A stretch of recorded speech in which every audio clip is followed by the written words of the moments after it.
چونکہ کس کی طرف ہاں اس نسبت کی تاکید کے لیے آیا ہے ان جملے میں ان لانے کا یہ فائدہ ہے. اگر یہ ان نہ ہوتا تو یوں بھی کہہ سکتے تھے مصنف کے اصول الفقہ اربعۃ. سمجھ میں آ گئی؟ وبعد اصول الفقہ اربعۃ. یوں عبارت بھی ٹھیک تھی لیکن تاکید نہ ہوتی، عبارت میں بلاغت فصاحت نہ ہوتی. آئی سمجھ میں؟ تو یہ ان تاکید نسبت کے لیے ہے. ہاں اصول کا میں نے آپ کو بتا دیا تھا کہ یہ اصل کی جمع ہے. اصل لغت میں ما یبتنی علیہ غیرہ کو کہتے ہیں. ما یبتنی علیہ غیرہ، جس چیز کے اوپر کسی دوسری چیز کی بنا رکھی جاتی ہے. جیسے دیکھیں آپ یہ دیوار کی بنیاد کھودتے ہیں نا، پہلے فاؤنڈیشن، اس کے بعد اس کے اوپر دیوار چڑھاتے ہیں. تو وہ جو بنیاد آپ نے رکھی ہے، بنیاد میں جو اینٹیں یا جو پتھر یا جو بھی چیز رکھی آپ نے، اس بنیاد کو کیا کہتے ہیں؟ اس دیوار کے لیے، اس چھت کے لیے، اس بلڈنگ کے لیے اصل. وہ جو فاؤنڈیشن ہے وہ کیا چیز بنی؟ اصل. اسی طرح جس چیز کی بھی دوسری چیز کے اوپر بنا ہو تو جس کے اوپر بنا ہے اس کو اصل کہتے ہیں. سمجھ میں آ گئی ہے؟ اب یہاں یہ اصول کے لفظ کو انہوں نے مضاف کر دیا ہے فقہ کی طرف. تو اس کے معنی یہ ہوئے کہ اصول فقہ کے لیے اضافت، یہ یاد رکھو کہ اضافت یہ لامی ہے، یعنی مضاف مضاف الیہ کے درمیان میں لام ہے. ہاں اصل عبارت یوں ہے کہ فَإِنَّ الْأُصُولَ لِلْفِقْهِ، فَإِنَّ الْأُصُولَ لِلْفِقْهِ. اصول کو جب مضاف کرتے ہیں تو ظاہر بات ہے کہ مضاف کے اوپر الف لام نہیں آتا ہے، تو وہ الف لام گرا دیا. وہ جو اصل میں تھا فَإِنَّ الْأُصُولَ، وہ تعریف الف لام، دو اعلی تعریف چونکہ اکٹھے نہیں ہو سکتے ایک جگہ. اضافت بھی اعلی تعریف ہے، جو لفظ مضاف ہو جاتا ہے اس میں بھی وہ معرفہ ہو جاتا ہے، اور جس پر الف لام داخل ہوتا ہے تو دو اعلی تعریف تو اکٹھے نہیں ہو سکتے ایک کلمے میں، ایک لفظ میں. اس لیے الف لام کو گرا دیا تو اصول کو مضاف کر دیا. سمجھ آئی؟ تو اب مطلب یہ ہوا کہ فقہ کے لیے اصول کیا مطلب؟ یعنی فقہ کی جن چیزوں کے اوپر بنیاد رکھی جاتی ہے وہ چیزیں، یہ لغوی معنی ہے اصول کا، کہ فقہ کی جن چیزوں پر بنیاد رکھی جاتی ہیں وہ چیزیں کتنی ہیں؟ اربعۃ، 4. آئی سمجھ میں؟ اچھا. اور ایک اصل، قاعدہ اور قانون کو بھی کہتے ہیں. اصل کا دوسرا معنی وہ تو لغوی معنی ہے نا، قاعدہ، قانون، ضابطہ، اس کو بھی اصل کہتے ہیں. دیکھیں اب کہتے ہیں کہ کل فاعل مرفوع ھذا اصل فی النحو. کل فاعل مرفوع یہ اصل ہے. کیا مطلب؟ قانون ہے، قاعدہ ہے. کون سے فن میں؟ آپ کہتے ہیں ضرب فعل ماض ھذا اصل فی الصرف. ضرب کو کیا کہیں گے؟ فعل ماضی ہے، یہ اصل ہے، یہ قانون ہے، قاعدہ ہے. کس کا؟ صرف. تو اسی طرح ہر فن کے کچھ اصول ہوتے ہیں، یعنی وہ اصول کے معنی کیا؟ کلیات، قواعد. تو اصل بمانا قاعدہ قانون بھی آتا ہے. سمجھ میں آ گئی ہے؟ اچھا. اور اصل بمانا ما یستخرج منہ الشیء، ما یستنبت منہ الشیء. جیسے آپ کہتے ہیں کہ الاب اصل للابن، الام اصل للابن. سمجھ آئیے؟ ماں باپ سے بچہ مستخرج ہوتا ہے نا بھائی. تو آپ کہتے ہیں کہ ماں باپ کیا ہیں؟ اصل ہے. ہاں، بیٹے کے بچے کے لیے اصل ہے. سمجھ میں آ گئی ہے؟ تو یہ اصل کے تو کئی معنی آتے ہیں. سمجھ میں بات آ رہی ہے؟ لیکن یہاں پر یہ آخری جو معنی میں نے بتایا کہ اصول کے معنی کیا ہیں؟ ما یستخرج منہ الشیء، جس سے کسی چیز کا استخراج اور استنباط ہو. یہی معنی یہاں پر صحیح. اصول الفقہ، جن چیزوں سے فقہ کا استخراج اور استنباط ہو. فقہ کیونکہ ایک فن ہے، علم ہے، اور وہ فن آپ نے پڑھا ہے کہ علم فقہ کی کیا تعریف ہے؟ علم، بولے بولے بولے کسی بیان نہیں. علم بالمسائل الفقہیۃ العملیۃ عن ادلتها التفصیلیۃ.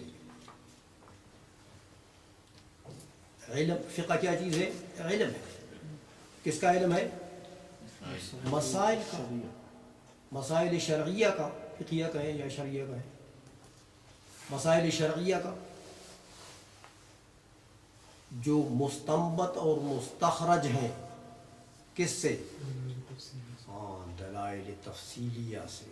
تو دلائل تفصیلیہ کی بات مفتی کورس میں جو لوگ شریک ہیں وہ سمجھ چکے ہیں کہ دلیل تفصیلی کیا چیز ہوتی ہے، اور دلیل اجمالی اور دلیل تفصیلی کس کا خاصہ ہے، اس سے بحث کرنا. تو بہرحال یہ فقہ، تو فقہ کا بھی ایک لغوی معنی ہے جو معنی سمجھ بوجھ فہم. فقہ لغت میں کس کو کہتے ہیں؟ فہم. سمجھ میں آ گئی. لیکن اصطلاح میں مطلق فہم کو نہیں کہتے. یہ علم ہے، فن ہے، جو ابھی میں نے تعریف کر دی کہ علم بالمسائل الشرعیہ،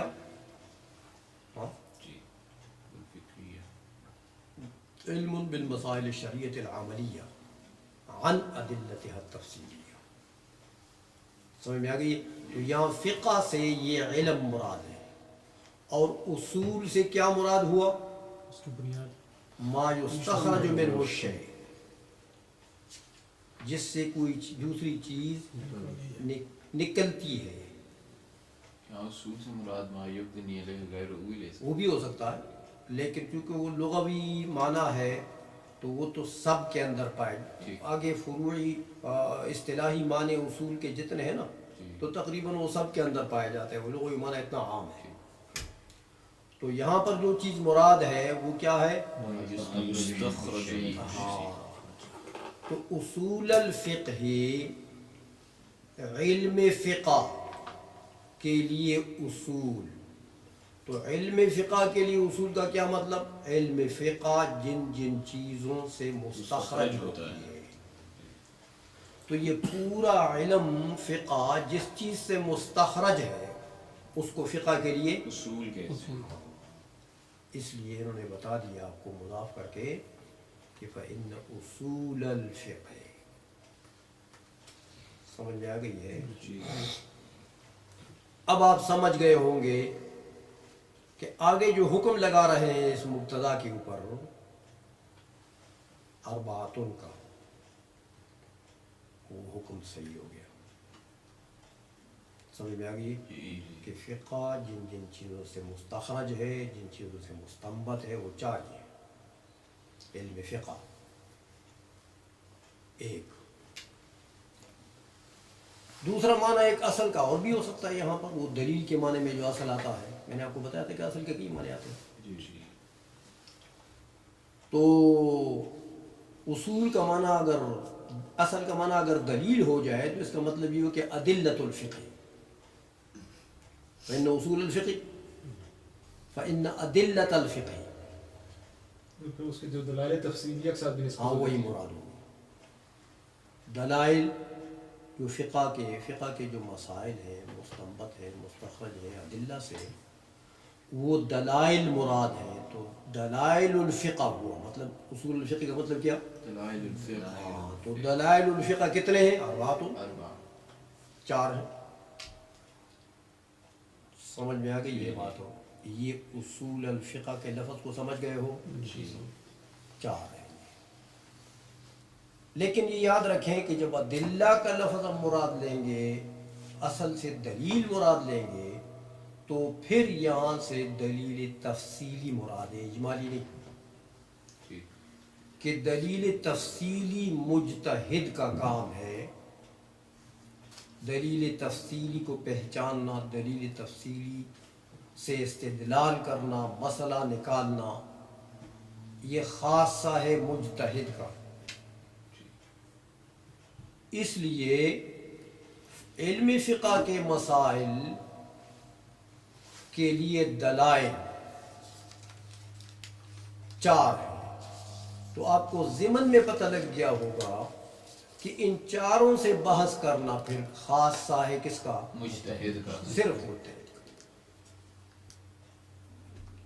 استنباط کا کام مجتہد کے علاوہ اور کوئی دلائل تفصیلیہ سے اور کوئی نہیں کر سکتا ہے. تو یعنی کتاب کا موضوع ہے کہ ہم مجتہد کے طریقہ کار سے واقفیت. ہاں، موضوع تو آئے گا آگے، نہ کہ لیکن یہ اتنی یہ اس لفظ کو آپ سمجھ لیں، سمجھ میں آ گئی ہے کہ یہ ادلہ سے مراد ادلہ تفصیلیہ مراد ہے،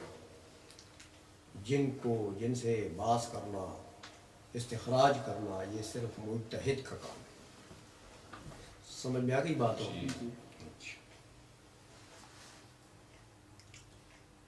تو یہ اربعۃ، چار ہے. اب آپ کو ایک اور بھی بات پتہ لگ گئی ہوگی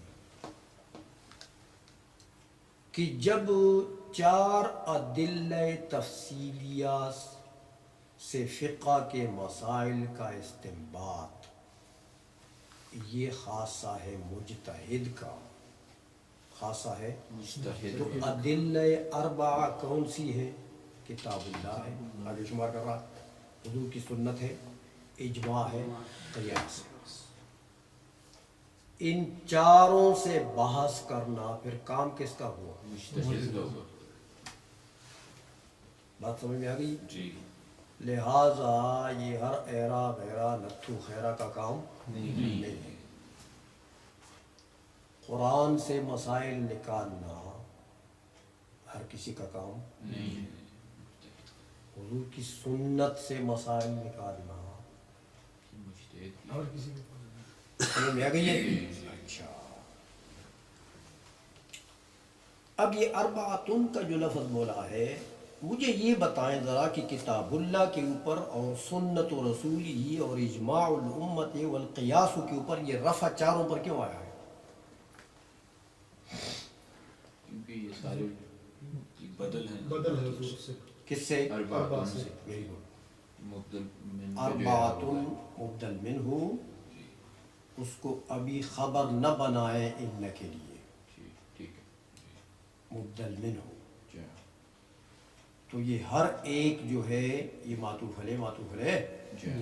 تو آخر جو معطوف ہو جائے گا تو اس کے بعد پھر معطوف علیہ باہم معطوفات خود بدل برائے بدل من. برائے مبدل منہ، وہ مبدل من مبدل منہ با بدل خود خبر انہ. انہ ہو جائے گا. سمجھ میں آ گئی جی ہے؟ جی. اس کا خاص خیال رکھیں. ایک ترکیب تو اس کی یہ ہو گئی، یہ اچھی ترکیب ہے، یعنی احسن ترکیب ہے. لیکن ایک اور ترکیب بھی ہو سکتی ہے، جی. وہ بھی بتائیں. کہ اربعۃن کو خبر بنا کے اس کو الگ جملہ بنا دیا جائے، پھر کتاب اللہ پر حاضہ جو ہے مبتدا کو محذوف نکالا جائے. اور کتاب اللہ جو ہے بلکہ الاول کو معذوف نکالا جائے اور کتاب اللہ کو اس کی خبر، اور پھر الثانی سنت رسول ہی، پھر الثالث اجماع الامت، اور الرابع القیاس. سمجھ گئے ہو؟ منہا بھی ضروری ہوگا یا صرف اول ہوگا؟ ہاں منہا بھی ہو سکتا ہے، تو پھر خبر مقدم ہوگا منہا، اور یہ کتاب اللہ وغیرہ یہ مبتدا مؤخر بنے گا، جملہ اس طریقے سے بنے گا. لیکن یہ الاول، الثانی، الثالث، الرابع یہ اولا ہے، بہتر ہے کہ آگے آپ نے اس میں عدد ذکر کیا ہے اربعۃ، تو جب اس میں عدد ہے اور اس میں اجمال ہے، ہاں تو الاول، الثانی، الثالث، الرابع سے اس کی تفصیل ہو رہی ہے. اس لیے اس میں عدد کی تفصیل کے لیے عدد لائیں تو بہتر ہے. سمجھ میں آ گئی ہے؟ جی اچھا، یہ تو وجہ رفع ہے. ہاں جی کتاب اللہ ہے. پہلی بات انہوں نے یہ کی کہ وہ اربعۃ ہیں، چار ہیں، تو چاروں میں پہلا کیا ہے؟ کتاب اللہ. کیونکہ یہ داڑھی والے بچوں کے لیے کتاب ہے، ہم داڑھی والوں کو پڑھاتے ہیں، اور یہ بے داڑھیوں کے لیے ہے. سمجھ میں آ گیا؟ ہمیں داڑھی والوں کو پڑھانا پڑ گیا. اس لیے اس میں زیادہ دقت کی طرف مصنف نہیں گئے، موٹی موٹی باتیں ذکر کی ہیں، ہاں جو بیل بھی سمجھ سکے. سمجھیے نا، موٹی موٹی باتیں. اب دیکھیں نا، کوئی تدقیق میں، کوئی تعریفات میں، پھر تعریفات کے پر اعتراض جواب کہ یہ تعریف جامع نہیں ہے، یہ معنی نہیں ہے، یہ وجہ ہے، وہ وجہ ہے، اوپر کی کتابوں میں ہوتی ہے وہ. سمجھ آ گئی؟ جی. لیکن یہاں نہیں ذکر کچھ نہیں ہے، موٹی بات کہ بس اصول فقہ چار ہیں، یہ بات سمجھ. اور وہ یہ چار ہیں، یہ کتاب اللہ ہے، اور سنت حضور کی سنت ہے، اور قیاس ہے. اس لیے یہاں تعریفات انہوں نے نہیں ذکر نہیں کی. کسی کی تعریف بھی نہیں دی، نہ کتاب اللہ کی، نہ سنت کی، نہ اجماع، نہ قیاس. اس لیے میں بھی آپ کی مغزخوری نہیں کروں گا، ہاں ورنہ بات بڑی لمبی ہو جائے گی. تو بہرحال یہ کتاب اللہ آپ جانتے ہیں چونکہ معروف چیز ہے، تو تعریف کی ضرورت نہیں. حضور کی سنت کو بھی آپ جانتے ہیں، اجماع کو بھی آپ جانتے ہیں، اجماع امت. اتنی بات یہاں سمجھ لیں کہ اجماع امت سے مراد اجماع مجتہدین امت ہے. اجماع مجتہد الامہ. ہاں، اجماع مجتہد الامہ، امت میں جو مجتہدین ہیں ان کا اجماع حجت ہے. ہر کسی کا اجماع حجت نہیں ہے. سمجھ لیا گیا؟ وہ ایک مولوی صاحب کہنے لگے مجھے کہ آج بھی اجماع پایا جا سکتا ہے. وہ ایک مسئلے پر بحث تھی میری، میں نے کہا وہ کیسے ہوگا؟ کہنے لگے دیکھو نا، یہ سارے جو پشاور کے علماء ہیں یہ اتفاق کر لیں کسی بات کے اوپر. تو میں نے کہا پشاور میں اکثریت جو ہے وہ دیوبندیوں کا ہے کہ ہے، اور سب کا اجماع ہے کہ آپ کافر ہیں، آپ مشرک ہیں. تو کیا آپ مشرک ہو گئے؟ اجماعی مشرک ہو گئے پھر آپ.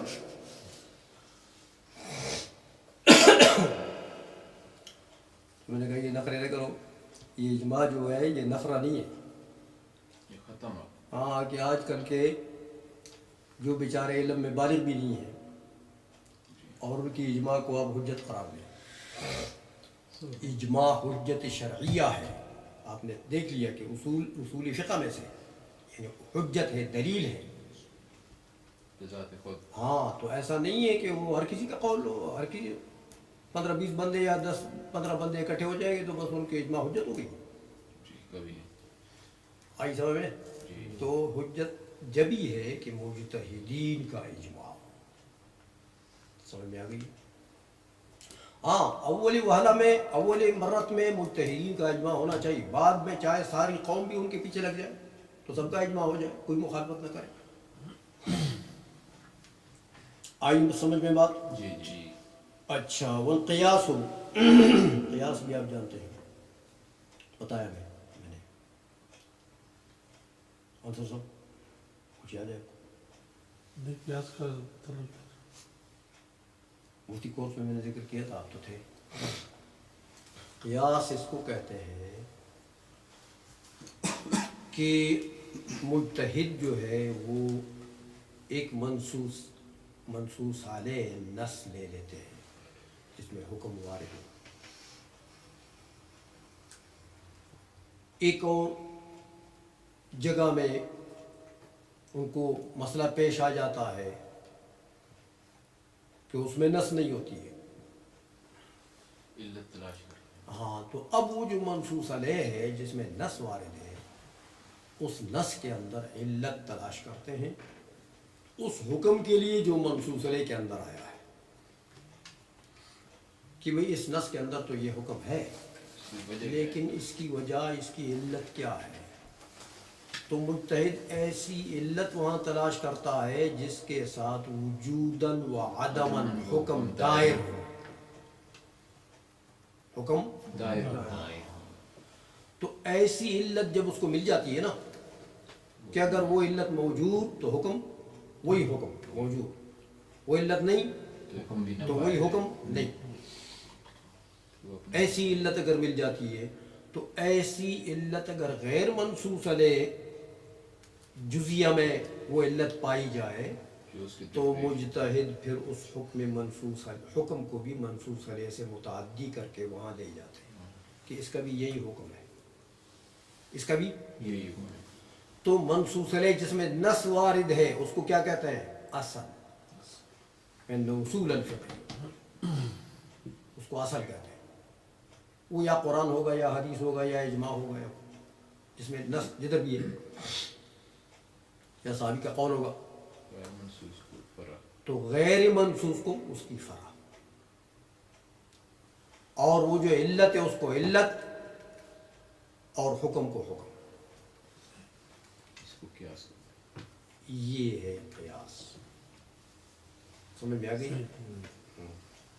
تو یہ بھی یعنی مجتہدین کے ساتھ خاص یہ مجتہد کا کام ہے، یہ ہر کوئی دیگر ہاں ساتھ کا کام نہیں ہے۔ اچھا اب یہ کہتے ہیں بھائی جب اتنا آپ نے سمجھ لیا کہ اصول فقہ یہ چار ہیں، کتاب اللہ ہے، حضور کی سنت ہے، اجماع ہے، قیاس ہے، ہاں، تو اب کیونکہ اصول فقہ جو فن ہے اس فن کے پڑھنے سے غرض و غایت کیا ہے؟